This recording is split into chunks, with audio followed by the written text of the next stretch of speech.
Приближи се. Да, още малко. Така, сега вече можем да започнем.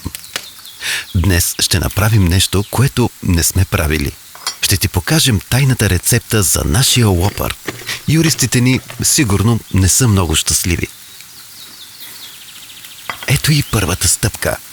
Огънят. Всичко отнема точно 2 минути. Нито секунда повече. След това идва най-хубавата част. Чуй само. Така звучи вкусното с вкус на вкусно.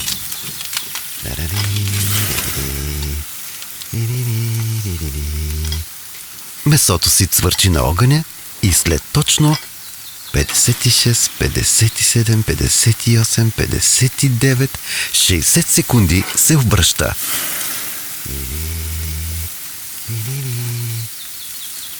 Още не сме измислили как се праща аромат през телефона. Просто ще трябва да ни се довериш. Ако харесваш приятния звук на вкусното, знаеш, харесай, абонирай се, натисни шер бутона. Чувал съм, че така се прави.